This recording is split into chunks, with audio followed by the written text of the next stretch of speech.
There are two more areas that are very important to you as the designer, specifier, engineer, or contractor. Codes. How do factory-built systems comply? And cost. To address code compliance, here's Sean Ray, Director of Engineering with Metal-Fab. Sean is a principal member of NFPA 96, a member of the ASTM E05 committee, responsible for the development of ASTM E2336, and also a member of the UL Standards Technical Panel for UL 1978 and UL 2221.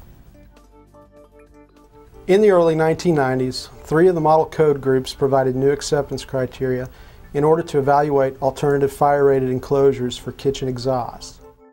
SBCCI developed the first acceptance criteria based on ASTM fire test and a segment of UL 1978 standard for grease duct.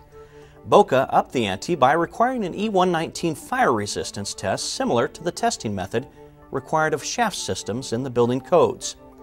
ICBO ES then created AC101 to evaluate field fabricated grease duct enclosures.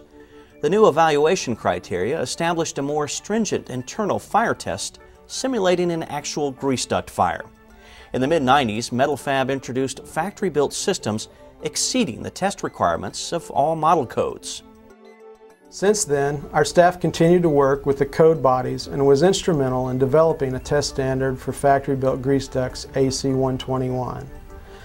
As of January 2008, Metal-Fab is the only factory-built system to meet the strictest criteria of AC121 and maintain an ICBO ES report for our Series 4G. Let's put this in perspective as it relates to code. While many jurisdictions operating under the older versions of codes allowed alternative shaft enclosures based on their own evaluations or ES reports, these systems were not mentioned by the major code bodies until 2000. The 2000 International Mechanical Code is the result of collaboration and the merger of SBCCI, BOCA, and ICBO to form the new International Code Council. Section 506.3.11 requires a fire-rated shaft to enclose 16-gauge welded duct at 6-inch minimum clearance. Included in this section is an exception. Shaft can be replaced with a listed and labeled enclosure when evaluated to a nationally recognized standard. The Uniform Mechanical Code made no provisions for alternative duct enclosures. However, ICC ES reports were typically accepted. NFPA 96 made no reference to factory-built systems, awaiting publication of UL 2221 under development by Underwriters Laboratories. The new International Mechanical Code 2003 edition section 506.3.11 remained essentially unchanged, adding the requirement to protect flexible duct wrap where exposed to damage.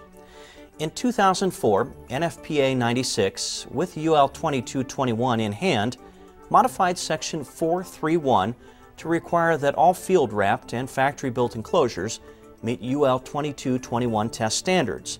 This was later amended to include ASTM E2336 for flexible wrap systems. In 2006, the ICC International Mechanical Code revised section 506.3.11 to require compliance with UL 2221 for factory-built systems and ASTM E2336 for flexible wrap systems. The IAPMO Uniform Mechanical Code was also revised to incorporate the requirements of NFPA 96, specifying UL 2221 or equivalent test standard for alternate enclosures. In 2008, NFPA 96 was revised to include the ASTM E2336 standard, replacing the equivalent language. This effectively limited products tested to these standards as the only acceptable alternative grease duct enclosures.